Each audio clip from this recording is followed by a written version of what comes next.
Bienvenue sur le podcast des catalyseurs engagés des organisations, proposé par Andrea Dicane. Transformer pour redonner du sens. Au cœur des organisations. Bonjour à toutes et à tous. Tout ce qui est grand se développe avec passion. Et le succès de toute transformation réside dans un état d'esprit positif. Dans ce podcast, nous plongeons au cœur des organisations, à la rencontre des leaders et managers qui insufflent des transformations audacieuses. Je m'appelle Andrea Dicane, je suis consultante en transformation des organisations. C'est avec une immense joie que je vous accueille aujourd'hui sur le podcast des catalyseurs engagés des organisations.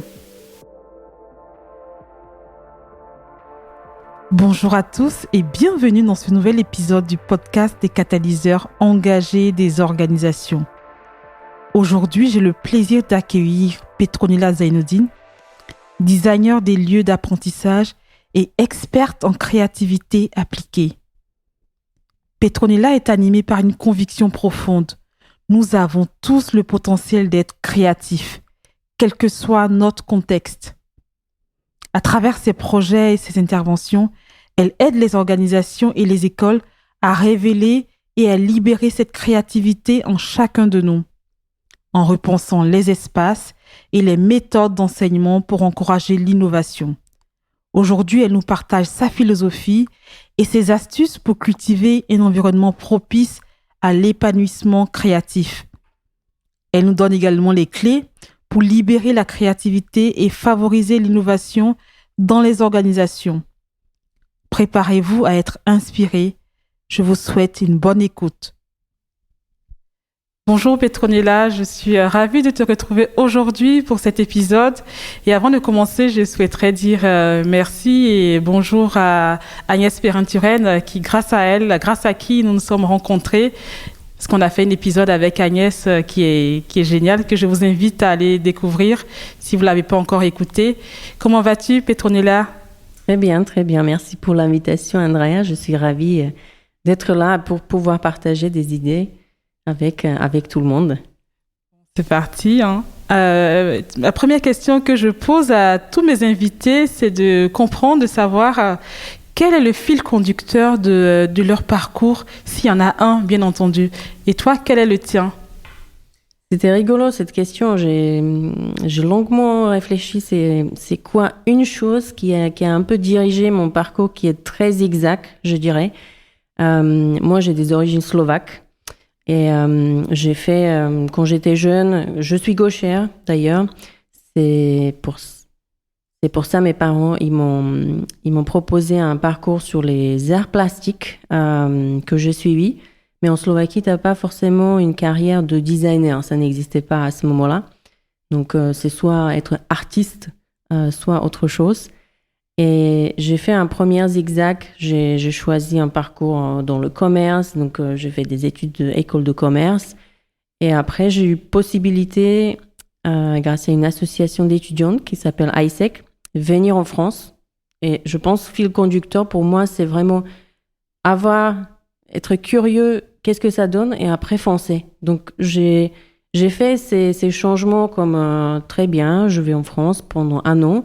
Après, j'ai décidé que je reste en France parce que j'ai rencontré mon mari ici. Wow. Ensuite, je me suis lancée dans l'entrepreneuriat en créant un studio Good Morning Creativity. Je pense la capacité de se lancer, c'était toujours l'élément clé pour avancer. Et je ne savais pas forcément où ça va m'amener, mais j'avais jamais trop peur d'essayer. Génial, j'adore. Donc vraiment être curieux, se lancer, essayer et puis voir où cela nous mène. Oui, s'il y a la passion, si le sujet nous tient à cœur, je pense le chemin, on va trouver notre propre chemin. Très bien, très positif en cette manière de voir aussi les choses et je pense de voir la vie de manière... Oui, je pense que c'est important, oui. Très bien. Je voulais comprendre, nous allons parler donc de ce que tu fais aujourd'hui, On va parler de créativité, d'innovation. Et comment tu as commencé à t'intéresser à l'innovation et plus particulièrement la créativité dans les organisations, dans les écoles?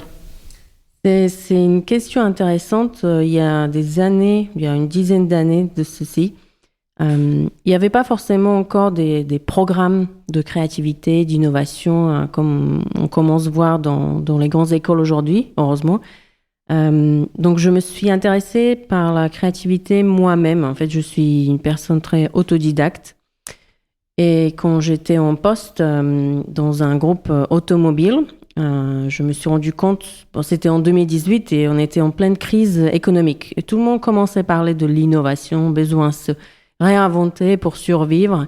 Et j'ai lu un livre d'un expert américain qui s'appelle Gary Hamel, qui a écrit un livre. En anglais, c'est The Future of Management. En français, c'est la fin du management. Et il disait que la manière dont les organisations fonctionnent, il faut complètement la réinventer. On n'a peut-être pas besoin des managers. On peut avoir... Il parlait déjà de l'entreprise libérée, ce qu'on connaît aujourd'hui. La culture de l'apprentissage continu. Disons que les idées peuvent venir de tout le monde. C'est pas uniquement l'équipe R&D, mais aussi la personne à l'accueil qui peut donner des bonnes idées parce qu'elle est la première en contact, en lien avec des clients. Donc ça, c'était assez révolutionnaire en 2008. Oui, c'est ça, 2008, je disais pour la crise financière. Oui, tout à fait. Donc, j'ai commencé à construire des ateliers de co-création, d'idéation sur les sujets variés. En fait, c'était toujours des sujets problématiques des entreprises. Ça peut être la digitalisation, réinventer le management, insuffler ou créer une culture de l'innovation. Donc, à ce moment-là, je commençais à rentrer dans l'innovation. Et un peu plus tard, on s'est rendu compte que lors des projets, les lieux où on a fait ces ateliers, les conférences, c'était les salles de réunion très classiques, pas du tout inspirantes. C'était très difficile à aider aux équipes de se mettre dans un état d'esprit créatif. Donc, on a commencé à réfléchir sur les projets des lieux. Et là où j'ai commencé à m'intéresser aux écoles, parce que le lien, il est assez direct. Si le CEO, il dit l'innovation, elle est stratégique, il y a des équipes qui doivent embarquer tous les collaborateurs dans ces démarches. Et à un moment donné, il faudra recruter les collaborateurs, les nouveaux collaborateurs qui sont créatifs, qui n'ont pas peur d'oser, poser des questions, révolutionner les choses. Mais si on regarde les écoles, on n'enseigne pas ces capacités-là. Donc, j'ai commencé à me poser la question, peut-on enseigner la créativité? Et quand je parle de la créativité, c'est plutôt la pensée créative. Au sens de la pensée, de comment on développe une pensée créative. Tout à fait. Peu importe le sujet et peu importe la situation. Tout à fait. Tout à fait. Quel est le mécanisme? Donc, on a commencé à faire des projets avec Academia, pas spécifiquement pour la créativité, mais largement, beaucoup plus large pour créer des lieux, ce qu'on a appelé les co-learning, inspirés par les co-working, qui sont les lieux un peu hybrides. Vous avez plusieurs zones ou aménagements qui inspirent les élèves, les jeunes à travailler en pair, à travailler en mode projet, à présenter leurs idées sur un podium, avoir un studio photo ou un studio avec des robots.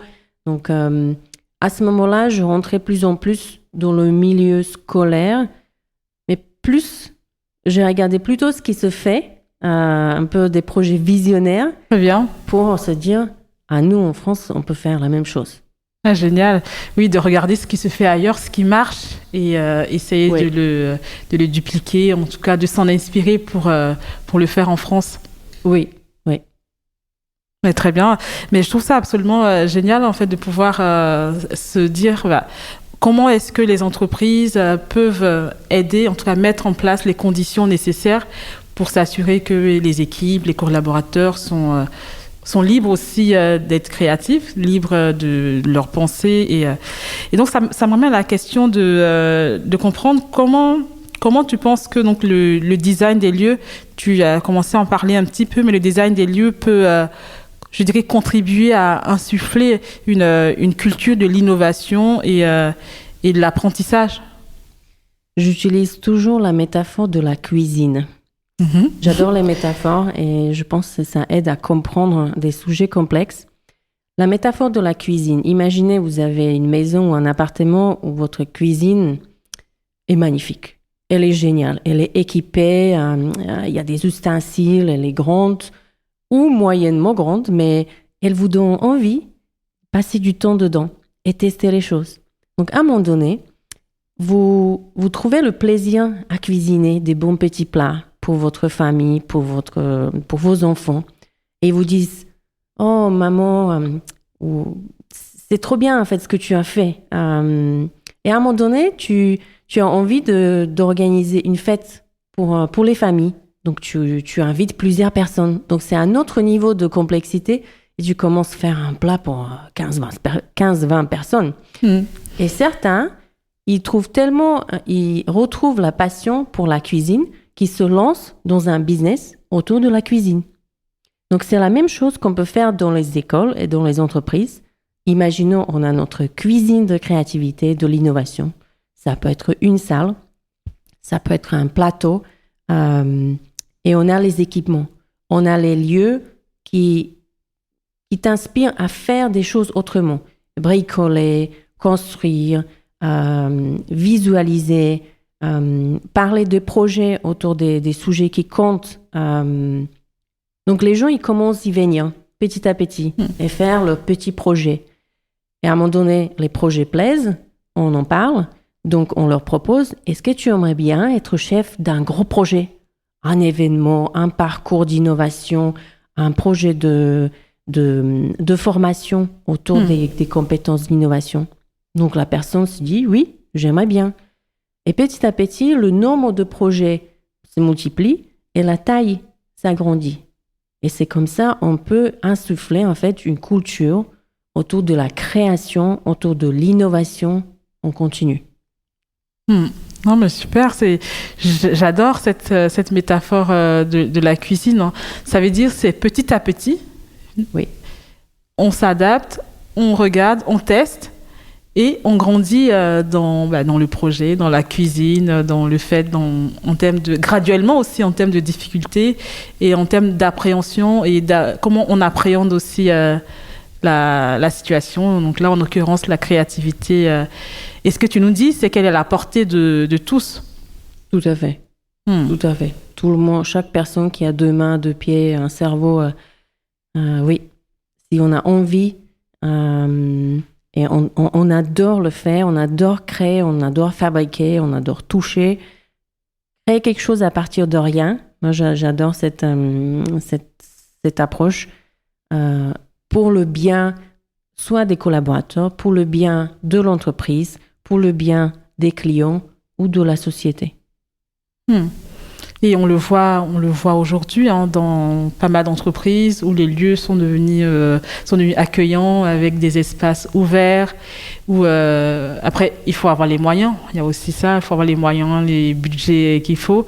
Mais par rapport à quelques années, donc quand on parle 2008 ou les années 2000, aujourd'hui, il y a quand même beaucoup plus d'entreprises qui ont compris que un lieu accueillant était important pour les collaborateurs, pour les équipes, se sentir bien et pour les retenir aussi. Je pense que tu confirmes aussi, mais comment on retient nos talents, nos collaborateurs, c'est de faire en sorte qu'ils soient bien dans l'entreprise, là où ils passent quand même, on passe beaucoup de temps en entreprise, donc la moindre des choses, que ce soit vraiment accueillant et qu'on puisse se sentir bien.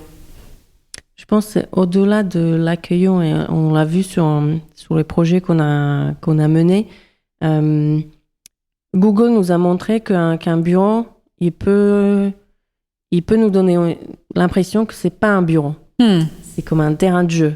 C'est presque un mélange entre un club de sport, la maison, un peu de bureau et un laboratoire d'invention.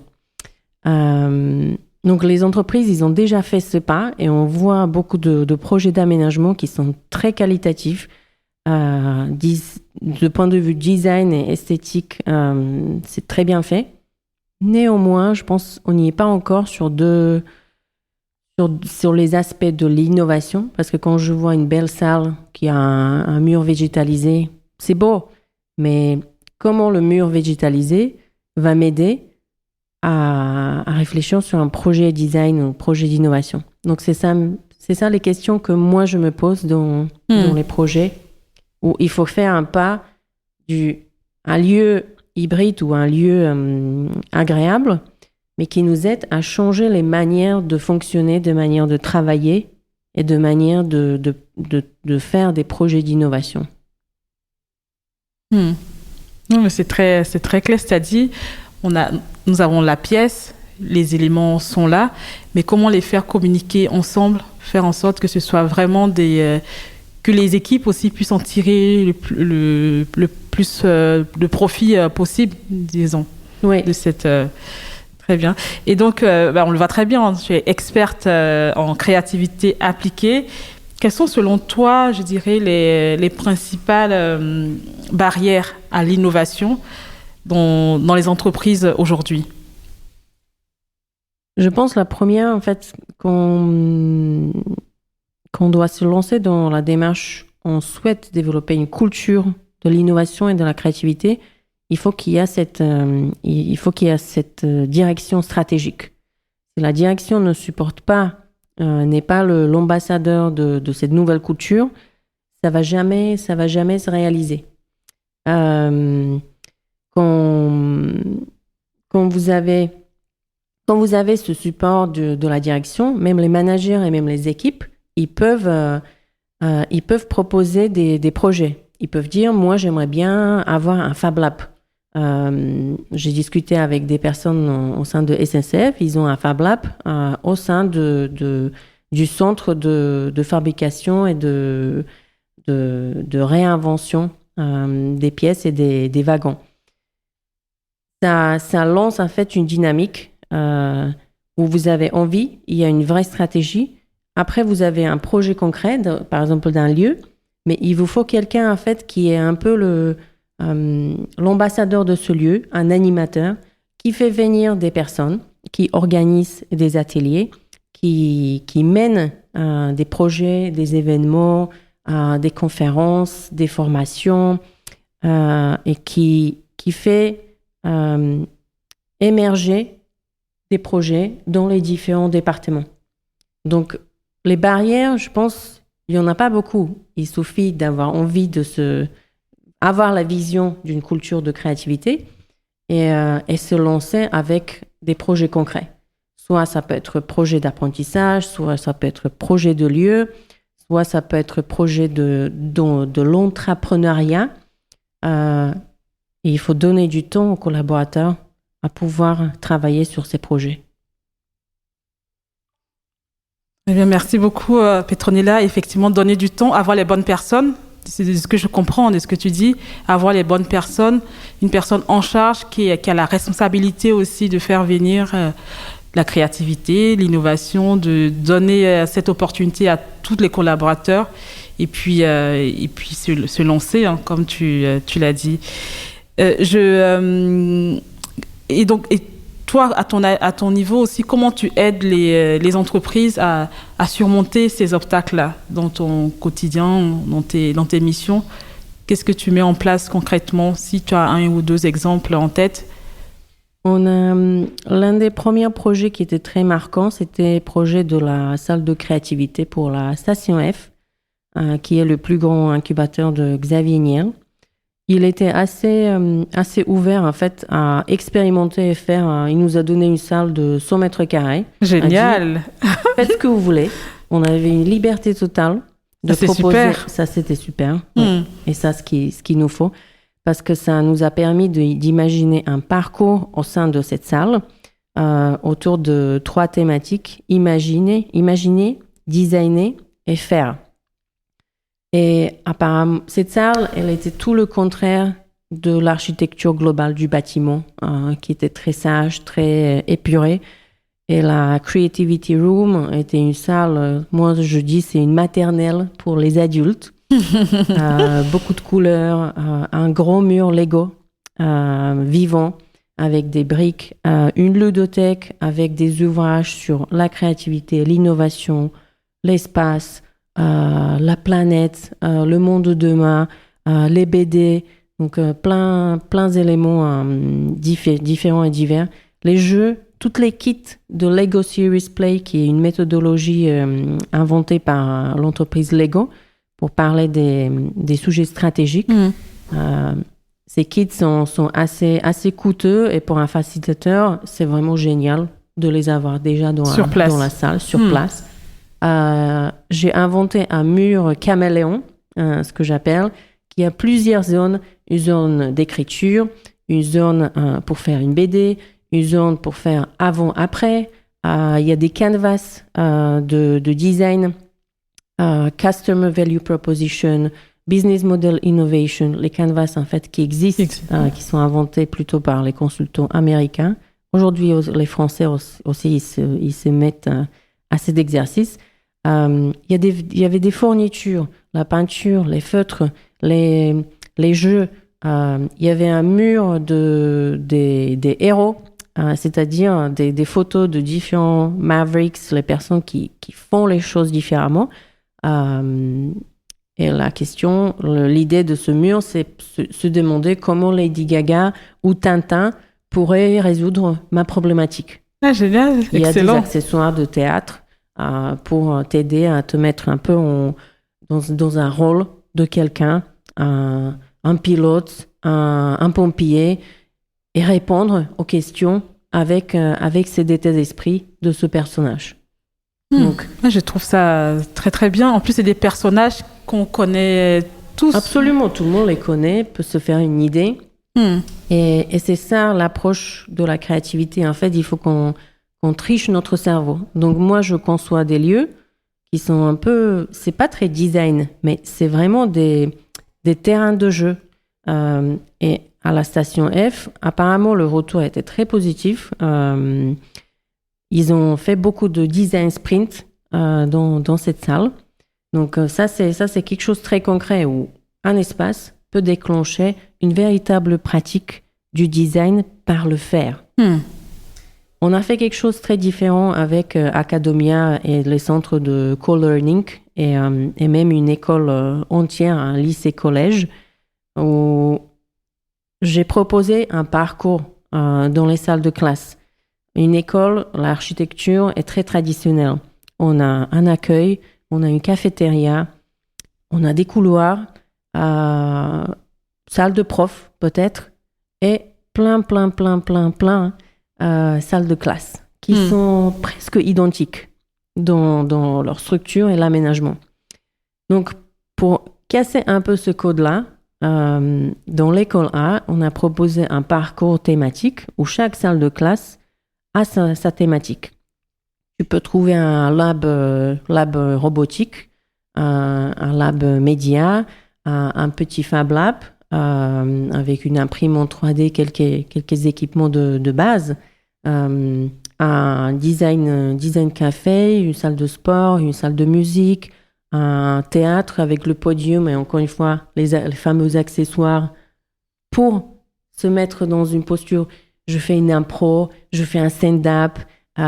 Donc, je pioche dans les métiers créatifs et artistiques et je copie, en fait, j'utilise leurs approches pour les injecter dans l'enseignement et dans l'entreprise d'aujourd'hui. Parce que je me suis dit, si vous souhaitez être créatif, pourquoi ne pas le faire comme des créatifs? Oui. Je ne vous demande pas d'être artiste, mais créer des vidéos pour parler de votre métier, ça c'est génial. Et ça vient de l'industrie de film. L'industrie créative. Voilà. Oui. Visualiser, créer des storyboards pour parler de la problématique, de la stratégie. On fait des storyboards. Et ils font des croquis. On leur demande de visualiser. Mais pour faire ça, ils leur font un mur de storyboard. comme Pixar et Disney, ils utilisent quand ils inventent des nouveaux films et dessins animés. Ah ben, je trouve ça absolument important de le mentionner parce que ça paraît logique. Si on veut créer, il faut aller vers les personnes qui sont là-dedans, qui le font au quotidien et qui en ont fait leur métier. Et donc, je trouve l'approche est vraiment importante et puis aussi impactante parce que on est sûr qu'on y est en prenant les exemples sur l'industrie créative. Oui, on sait que ça fonctionne. Ça fonctionne, exactement. Fonctionne. Et donc, il suffit de regarder c'est quoi les aménagements, c'est quoi les salles de travail que eux ils utilisent. Et en fait, on les démocratise et on apporte ces techniques, mais d'une manière simplifiée dans les industries non créatives. Non, mais en tout cas, bravo. Et puis, je sens la passion que tu as quand tu en parles. Et bravo. Et je me demandais aussi, nous avons parlé des stations F, où là, effectivement, tu avais un grand terrain de jeu. Et je voulais comprendre quels sont les challenges, les défis que tu rencontres aussi chez certains, que ce soit chez tes clients ou certains freins à cela, au fait d'implémenter des méthodes créatives et innovantes.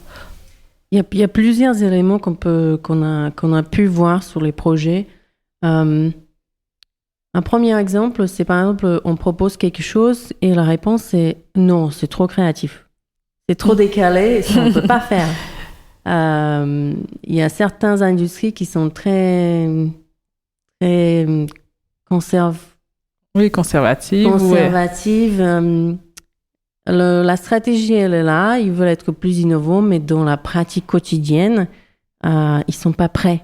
Ils sont pas prêts à avoir ce type de lieu qui va faire une disruption qui n'a rien à voir avec leur branding, leur culture. Avoir un Fab Lab, avoir un Créa Lab, avoir une salle visuelle, faire des mock-ups.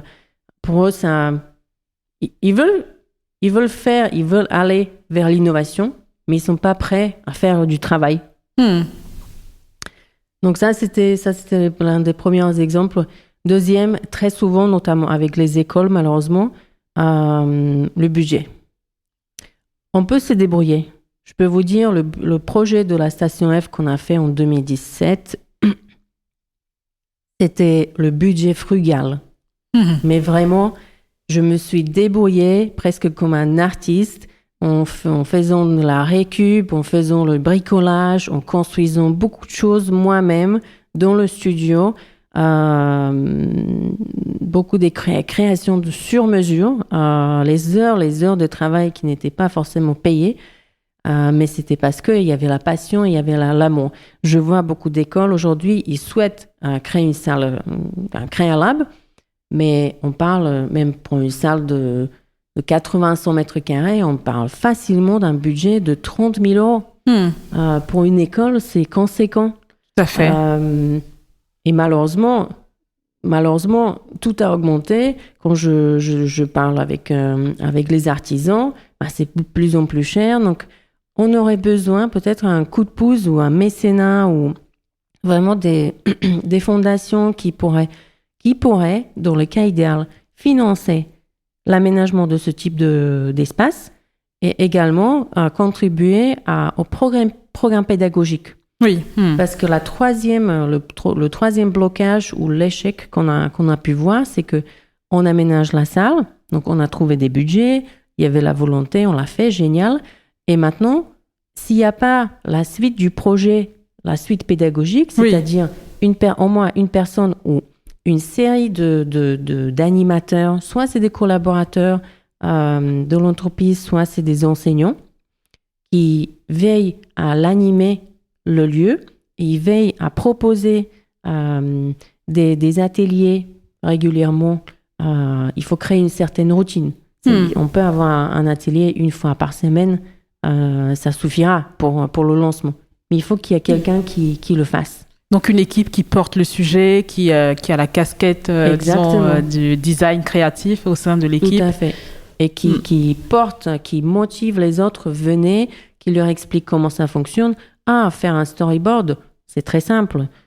Tu fais des sketchs, c'est pas forcément de l'art.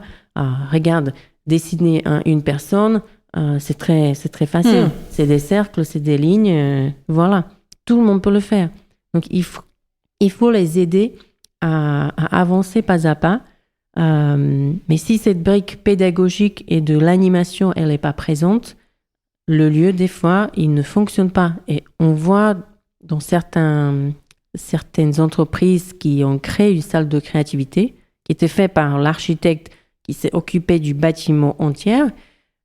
Ces salles, après un certain temps, elles perdent leur utilité. Elles sont plus utilisées parce que, j'en sais rien, on a imaginé une vague au sol. Les gens, à un moment donné, c'est pratique. Qu'est-ce que je fais avec, oui.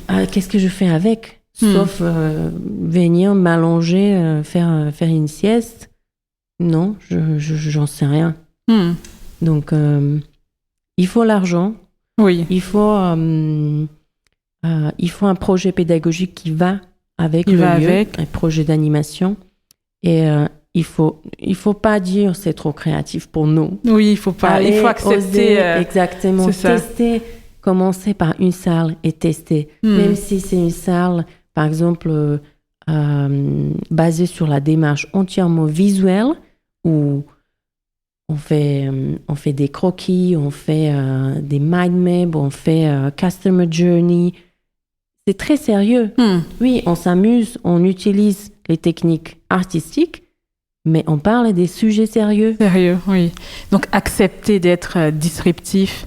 De tester. En fait, c'est une pure expérimentation. Et de trouver aussi une personne, en tout cas en interne, qui donne l'élan et qui porte le sujet dans la continuité pour faire vivre finalement le projet innovant ou le projet de créativité sur le long terme. Très bien. Merci beaucoup, Petronilla. Et donc, j'ai vu aussi donc, dans ton parcours, tu as beaucoup voyagé, tu as étudié pas mal de modèles d'école ou de lieux, que ce soit en entreprise ou dans des lieux donc, innovantes et créatives à travers le monde. Quelles sont pour toi les méthodes ou pratiques que tu aimerais voir, je dirais, plus largement adoptées en France? Moi, je regarde toujours... J'adore regarder en fait les écoles de demain qui sont presque plus écoles, on peut dire ça comme ça. Je regarde beaucoup des choses qui se font dans les pays nordiques.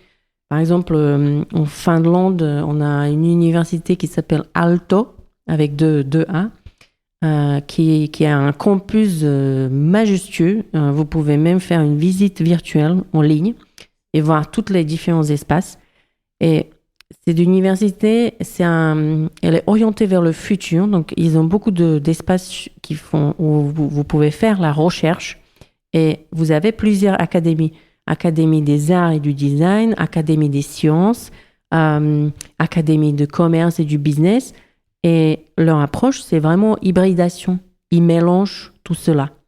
Donc, vous avez des zones, des salles qui sont entièrement équipées pour faire les travaux, pour travailler sur les projets. Donc, c'est très orienté mode projet et pour faire des tests. Ils ont une salle où ils testent l'impact des zones, des zones, des vibrations, en fait, du son ou des mouvements, des éléments, ou des drones. C'est très futuriste. Ils sont très orientés recherche. Ah, mais j'irai regarder. Ils sont très orientés recherche et ils travaillent en collaboration avec des entreprises et les chercheurs. D'accord. C'est toujours des équipes pluridisciplinaires. Donc déjà, en tant qu'étudiant, tu découvres ce monde de demain où tout est possible. En fait, on teste, on joue, on essaye et on invente. Et ça, c'est juste magnifique de pouvoir apprendre ça déjà à l'école. Il y a des exemples d'écoles qui sont à Danemark. Je suis un studio d'architectes qui s'appelle Rosan Bosch, qui font plutôt des écoles primaires, mais ils ont complètement réinventé, et primaire et élémentaire, ils ont complètement réinventé le parcours ou le design en fait des espaces. Donc on parle plus des salles de classe. On a une cave où on peut faire des lectures. On a un stage, on a un podium où on présente ses idées, où on fait le théâtre ou autre chose. On a des coins comme des mini-villages où on travaille en mode projet. Il y a des formes organiques, il y a des couleurs. C'est un lieu qui est très, très joyeux, mais quand même très moderne. Vous avez des écoles qui sont... Un autre exemple qui m'a touchée, c'était aussi en Finlande. Ils avaient des enfants d'immigrants qui ne parlaient pas forcément finlandais. Au lieu de les basculer tout de suite dans un programme traditionnel, ils les ont proposé des cours des arts plastiques. Et à travers des projets artistiques, les enfants, ils ont appris la langue du pays. Et excellent. au cours d'un an ou deux, ils ont pu être réinsérés dans le cursus scolaire. Donc, c'était une démarche très douce et très inclusive. Donc, encore une fois, l'école avait les zones, les espaces pour ce type d'enseignement. On a des écoles qui mettent enseignement de vie. École de vie, je ne sais pas si on peut l'appeler comme ça. Oui. Ils font des cours comment repasser des chemises, comment faire un budget du mois, comment se débrouiller. J'ai pas d'argent, j'ai peu de moyens, je peux quand même avoir une approche frugale et trouver une solution. Trouver une solution moi-même. Comment être proactif. Apparemment, en France, cette capacité, elle est presque peu connue. Je suis pas contente avec quelque chose, je vais le critiquer. Oui, là, on est pas mal. Et je vais faire des débats et tout. Mais en fait, au moment où je viens en parler avec le supérieur, avec l'enseignant ou quelqu'un, je viens avec une proposition d'idée. Et pas uniquement... je balance l'idée, après, vous vous débrouillez, il y a une boîte à idées. J'ai jamais compris ce concept. Non, je viens avec une proposition d'idée et je propose, je vais mener ce projet-là. Je serai le pilote. D'accord, donc une approche copilote. Proactif. Absolument. C'est moi, je fais partie de la solution. Je fais pas partie du problème. Excellent. Ça, c'est des choses qu'on peut enseigner, qu'on peut apprendre, être positif. Tu disais trouver sa passion. C'est des choses. Les enfants, ils sortent de l'école et souvent ils savent pas ce qu'ils veulent faire dans le métier, dans la vie. Quel métier ils veulent faire. Bon, ils auront pas un seul métier. En fait, ils auront peut-être 5-10 métiers au cours de la vie. Mais il faut que c'est basé sur leur passion. Donc, faisons des cours sur trouver ta passion à travers des techniques visuelles, manuelles, artistiques, pourquoi pas. Qui permettent d'explorer tout ce que je suis capable de faire et de tester, comme tu disais, tester et puis voir ce qui nous plaît. Et le fameux, le précurseur de l'école de demain aussi, Sir Ken Robinson, qui malheureusement est aujourd'hui, il n'est plus avec nous, mais la fameuse talk TEDx, les écoles, ils tuent la créativité. C'était déjà en 2005. Oui, je l'ai vu, je l'ai écouté. On est en 2024 et nous galérons toujours à ce sujet-là. C'est horrible, c'est triste. Il a créé un livre qui s'appelle les écoles créatives, Creative Schools. Moi, j'ai la version en anglais. Et il propose une école qui n'est plus une école. Il n'y a pas des parcours, il n'y a pas des cursus à suivre. Tu travailles soit en mode projet et tu as comme je ne veux pas dire un catalogue, mais une offre des apprentissages et tu es libre, en fait, le zigzag entre les apprentissages selon tes envies. selon ton niveau d'engagement. Et aussi, les lieux, les espaces des écoles sont aménagés un peu comme des villages où tu as vraiment des zones, des salles thématiques pour pouvoir travailler sur ces projets différemment. Chaque espace te propose une certaine posture pour le faire. D'accord, en fonction de tes besoins du moment, en fonction de ce que... Donc tu le disais, si je veux travailler en équipe ou seul, en fonction réfléchir. De ton projet. Par exemple, si petit à petit, tu deviens consciente des projets de durabilité, éco-responsabilité, tu peux trouver ton parcours qui est lié à ce projet qui te tient à cœur.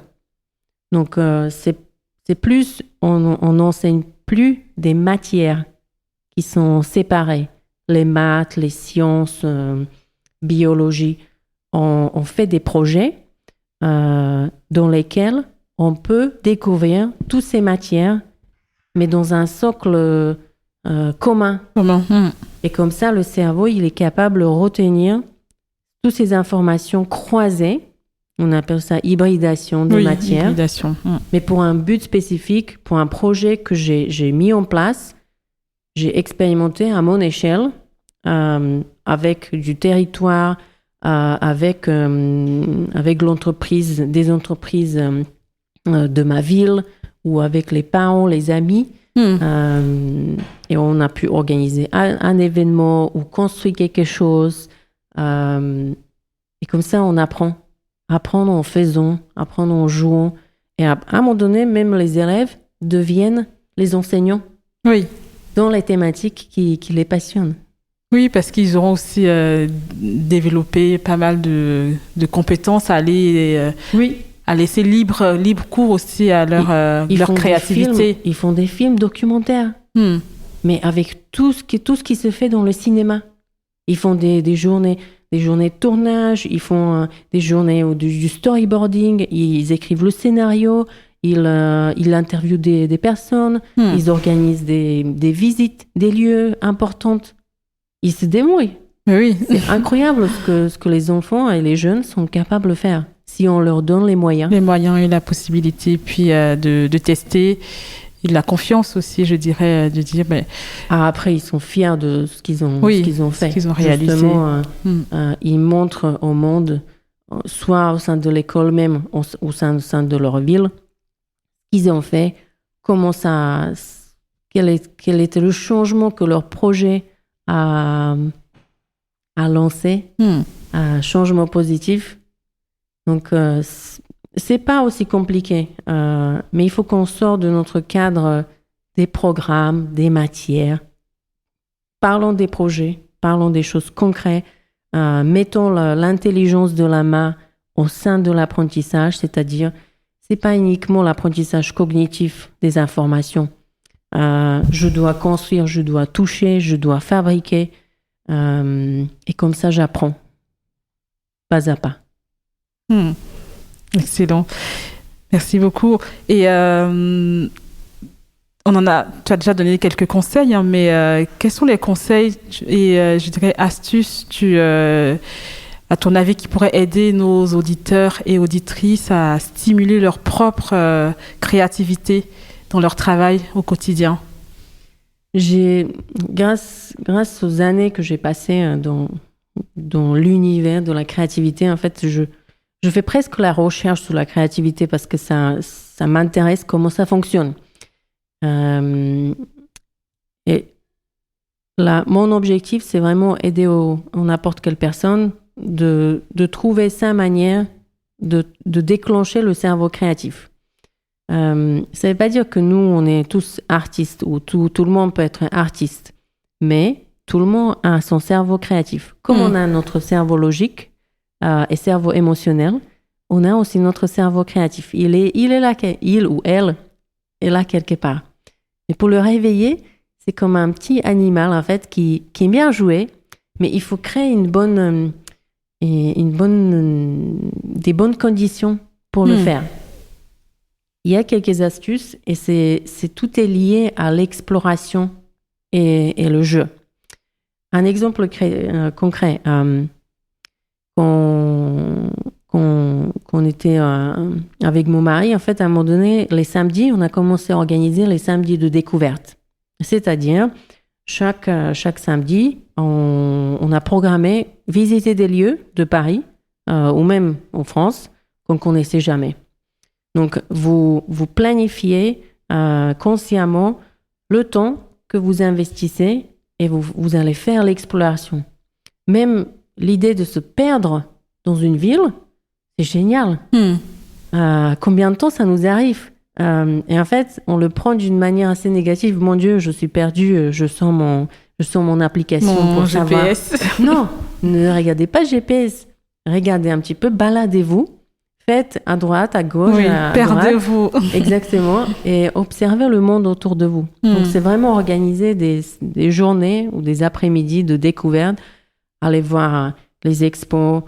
Même, pourquoi ne pas découvrir tous les restaurants du monde. Restaurants thaïlandaises, congolaises, slovaques, différentes polonaises. cuisines. Des cuisines. Donc, c'est vraiment dans la découverte des inconnus, des choses. Une autre chose qui est géniale, c'est aller à la rencontre des gens qui font pas notre métier.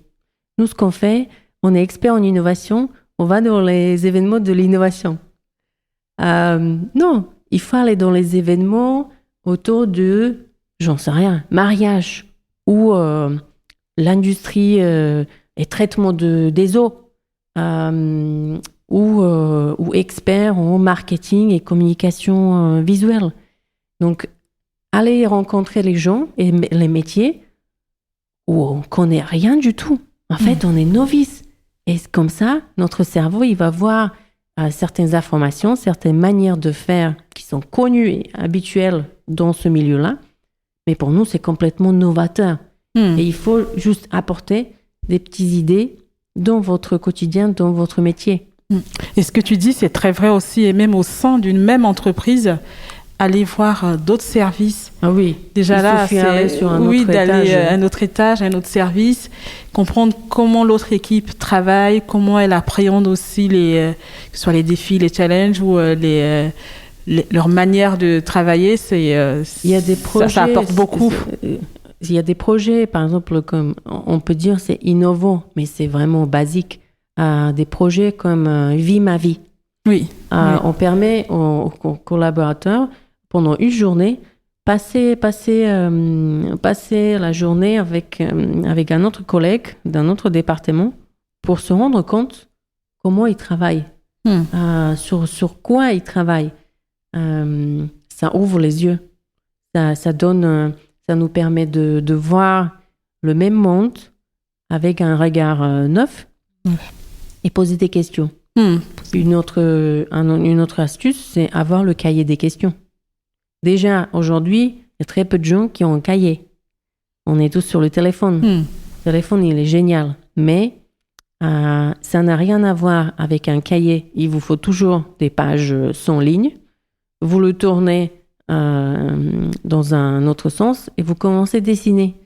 Vous commencez à faire le chemin visuel de ce que vous voyez, de ce que vous avez entendu pendant la réunion. Vous faites une synthèse des messages clés. Vous n'avez pas besoin de 10 000 notes. Honnêtement, votre cerveau va pas le retenir. Si vous retenez 1, 2, 3 messages, waouh, génial. Déjà très bien. Donc, cherchez des moyens comment réveiller votre cerveau créatif, même prendre une douche au bon moment, faire la vaisselle. Je peux vous dire, une fois, je me suis dit, après une réunion, il faut faire la vaisselle.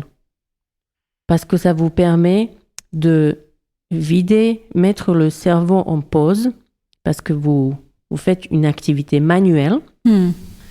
Et tout d'un coup, les idées vont émerger toutes seules, selon les informations et les sujets que vous avez discutés lors de la réunion. Donc, réunion, vaisselle. Et je lisais aussi, on disait d'éplucher les pommes de terre, ça réveille la créativité. Donc, faire la vaisselle, d'éplucher des pommes de terre. Ouais. Et moi, j'ai vécu une expérience aussi assez drôle il y a quelques semaines dans ma ville.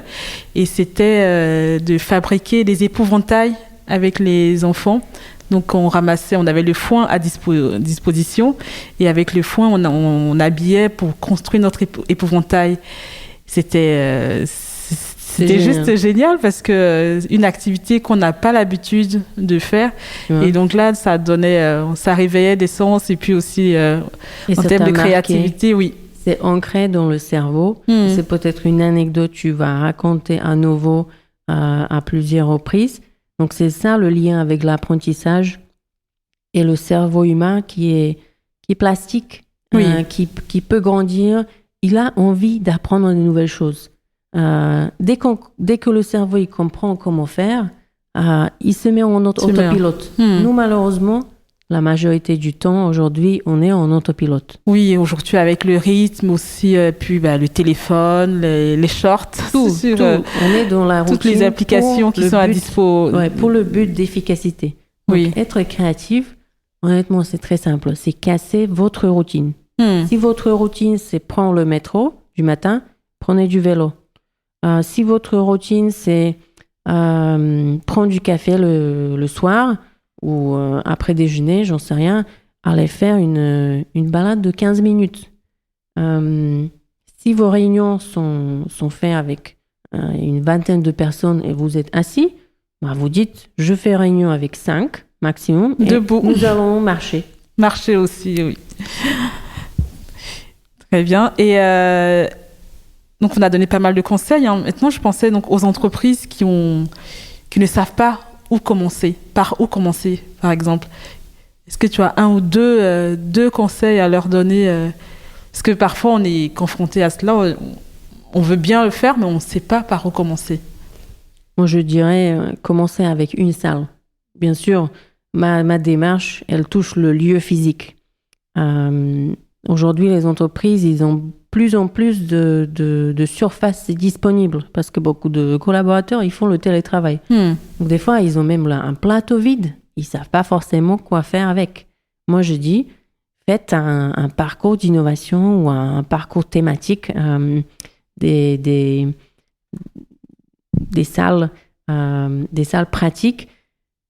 Mais pour commencer, faites une salle. Soit c'est un Créalab, soit c'est une salle Lego, soit c'est une salle autour des paradoxes ou des analogies, biomimétisme. On va choisir une thématique qui est très, très forte au niveau de casser des codes. Et cette salle-là devient le QG des projets d'innovation. On va faire des réunions dedans. Même des fois, c'est des comités d'entreprise qui organisent des réunions dans ces salles-là. Ce qui est assez surprenant. Parce que ça vous plongera déjà dans un nouveau état d'esprit. Et comme tu disais aussi, tromper notre cerveau. Parce que notre cerveau se sent en tout cas trompé dans un nouvel environnement et il va aller au-delà de nos attentes. C'est ça. Donc imaginons tu as un lieu concret et tu commences à venir dans ce lieu régulièrement pour faire un atelier co-design, pour faire une mini-conférence d'inspiration, pour faire tourner une vidéo ou faire un podcast sur un sujet créatif ou d'innovation. Donc, commencez avec un lieu. Faites un parcours d'animation et un parcours pédagogique pour permettre à vos collaborateurs d'acquérir les compétences dont on parlait. Parce que pour moi, je passe beaucoup de temps à faire des recherches sur la créativité parce que ça me passionne. Oui. Une personne lambda, ils n'ont pas forcément, je ne veux pas dire accès, mais ils n'ont pas investi autant de temps pour découvrir la méthode, les thématiques, les outils qui existent. Donc, il faut quand même leur donner le minimum. Même réaliser un podcast, toi, tu peux savoir, c'est pas juste comme ça.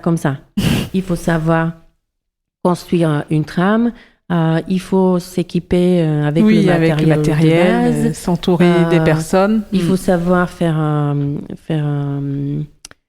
l'editing la post-production. Oui, et puis même réfléchir à cette, c'est la ligne éditoriale. Exactement. Donc il y a côté conceptuel, il y a côté technique. Donc tout ça, il faut apprendre. Un minimum qui te permet de te lancer, parce que c'était ça la base, de se lancer. Mais il faut leur donner des moyens. Il faut leur proposer, OK, on veut faire des cours de vidéo. Par exemple, chez Disneyland Paris, on travaille sur 3 espaces immersifs, dont l'un sera pour les collaborateurs, ce qu'ils appellent les cast members, pour créer des vidéos sur les différents sujets dont ils sont experts. Ils ont plus de 600 métiers chez Disneyland. Oui. Mais il y a certains collaborateurs qui sont déjà experts dans hôtellerie ou dans leur domaine respectif. Exactement, dans leur domaine. Donc, ils souhaitent les mettre en lumière et leur permettre d'être l'expert en fait du terrain, expliquer comment, par exemple, parler aux jeunes enfants quand il y a une situation de conflit ou quelque chose. Et c'est pas les formateurs de Disneyland Paris, c'est des collaborateurs lambda, mais qui étaient identifiés comme experts. Mais un expert, un collaborateur, ils se sont pas forcément à l'aise devant une caméra, refaire une prise, répéter le contenu ou le dire d'une manière pédagogue, claire, donner des exemples. Donc, tout ça, c'est des bases qu'il faut quand même apprendre comment faire une vidéo pédagogique. Donc, on leur donne le matériel, on aménage une salle et on les accompagne dans l'acquisition de ces compétences de base. Ok, très bien. Mais on arrive à la fin de notre interview. Merci pour tous ces échanges, des riches et de ce que je comprends. Il faut aller à la rencontre des personnes qui ne font pas notre métier. Et il y a aussi le cahier des questions, avoir toujours ces questions, ce travail qui permet de réveiller notre cerveau créatif. Et merci en tout cas pour tout ce que tu nous as donné là dans cette interview. Une toute dernière question, c'est comment aujourd'hui on inspire, comment inspirer les leaders, les managers, les éducateurs à libérer la créativité de leurs équipes, des autres, et à développer une culture de l'innovation tout simplement. L'histoire de culture, c'est un gros sujet. Je pense que ça commence toujours avec le directeur ou la personne qui a envie de voir le changement. Si je suis responsable d'équipe, si je suis responsable d'un centre ou d'un projet, je commence avec moi-même. Si je ne fais pas le travail sur ma routine créative, les techniques que j'utilise, très simple. Au lieu d'écrire, je commence à dessiner. Au lieu de donner des consignes, je commence à écouter. Donc, je pense que c'est celui qui soit le leader. C'est ce qu'on attend d'un leader. Que lui, elle, infuse en fait un changement. Donc, si vous voyez un manager, un directeur, directrice qui est très ouvert aux propositions, projets d'expérimentation, ça me fait toujours penser à la série New Amsterdam. C'est sur le milieu de l'hôpital. Et c'est un nouveau directeur qui arrive et il est génialissime parce que lui, il est là pour tout casser. Il dit, dites-moi ce qui ne fonctionne pas, dites-moi ce qu'on peut faire.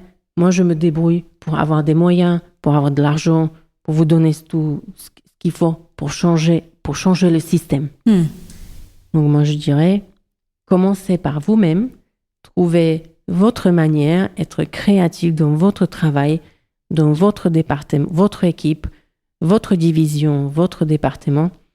Et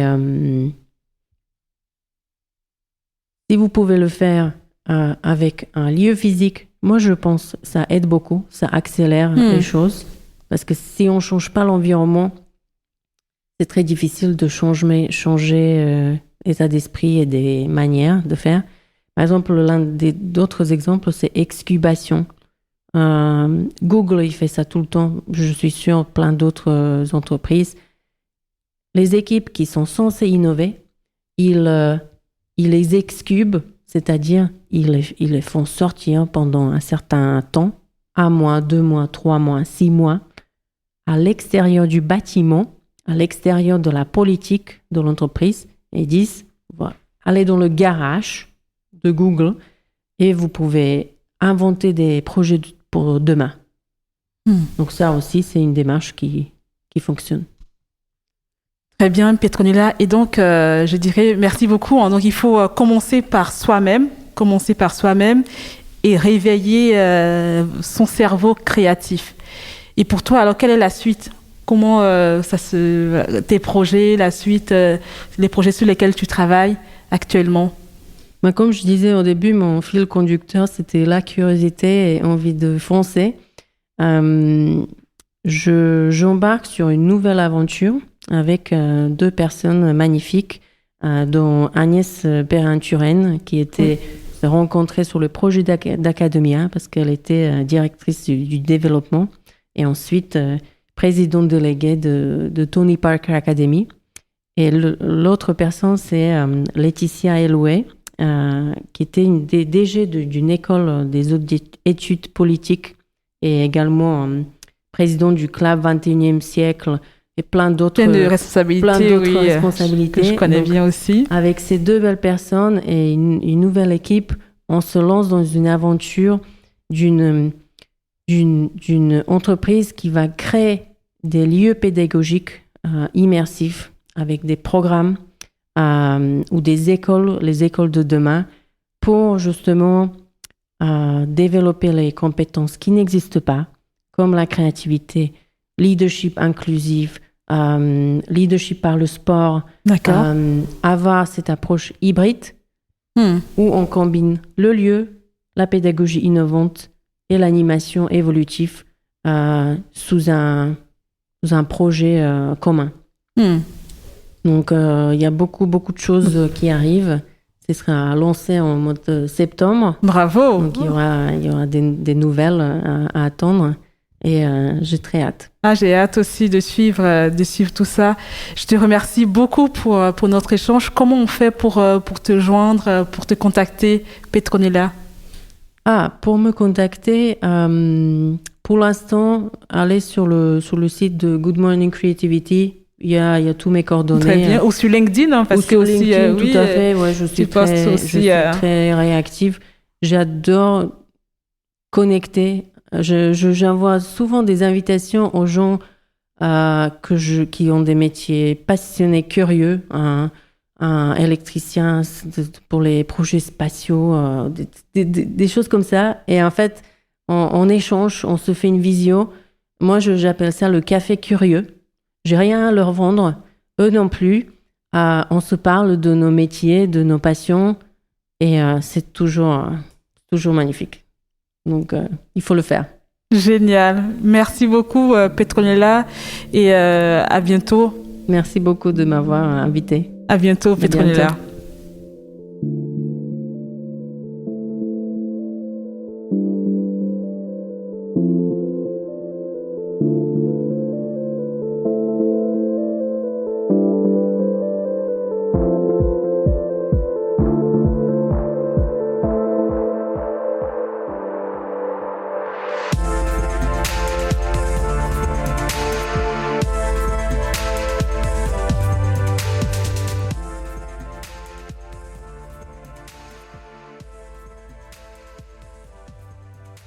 Si vous aimez cet épisode, vous pouvez nous laisser un commentaire sur LinkedIn ou Instagram et le partager avec votre entourage. Si vous souhaitez sponsoriser le podcast des catalyseurs engagés des organisations ou nous proposer un partenariat, contactez-nous via le formulaire.